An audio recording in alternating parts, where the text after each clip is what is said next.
Alors, stop au larcène.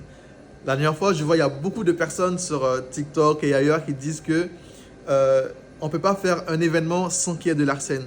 Et ce sont des professionnels dans leur domaine qui font aussi de la sonorisation.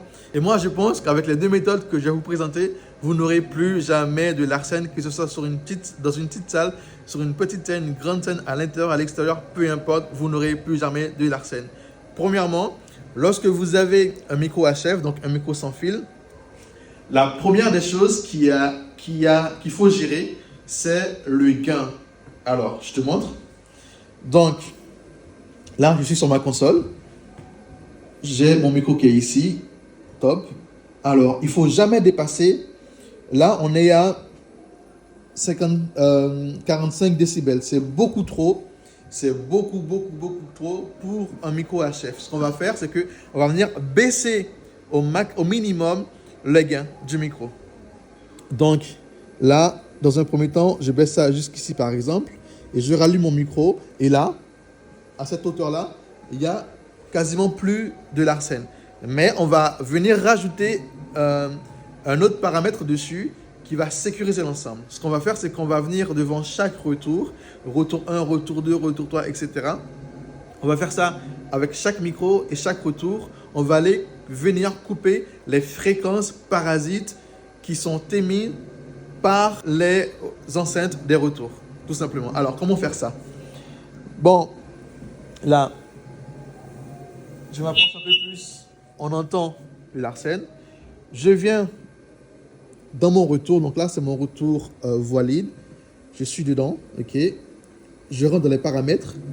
Je viens dans équalisation, parfait. Et j'active mon RTA.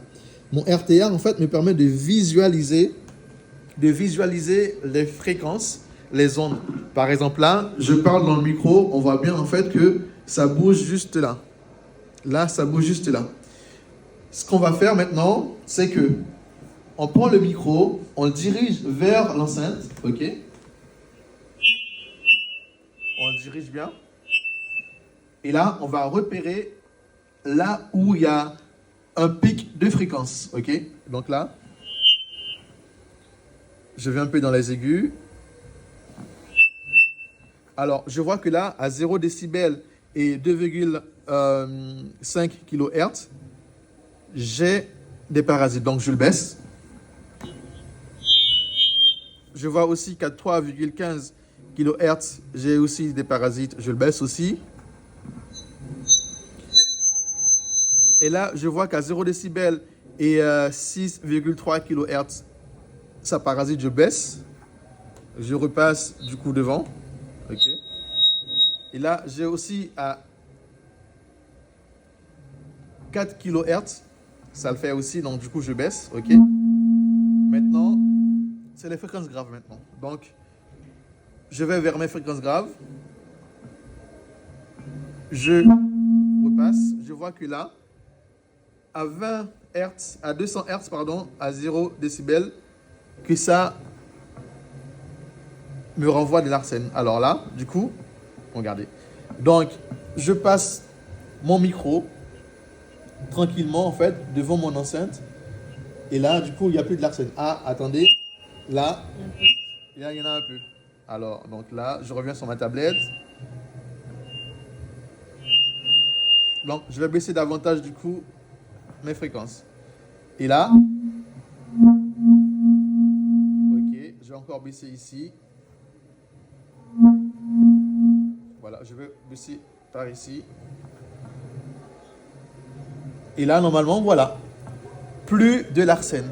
Plus de larcène. Donc, avec ces deux méthodes combinées, vous allez pouvoir passer vos cultes tranquillement. Premièrement, on ne met pas les gains à fond. Absolument pas. Il faut que les gains soient au minimum, ok? Si vous n'avez pas du bon matériel, il faut en racheter d'autres. Sinon, c'est pas normal d'avoir le gain à 100% pour pouvoir s'entendre. C'est pas normal. Deuxièmement, on vient couper les fréquences parasites de chaque retour. Pas du micro, pas de l'instrument, mais des retours. Si on a une table de mixage numérique, c'est beaucoup plus simple. Ou sinon, il y a d'autres appareils physiques qui existent qui permettent de couper, de gérer les larcènes de manière automatique. Mais si vous voulez aussi des conseils sur les tables de mixage qu'il faut prendre, etc., etc., avec grand plaisir, je peux vous répondre dans les commentaires. À plus!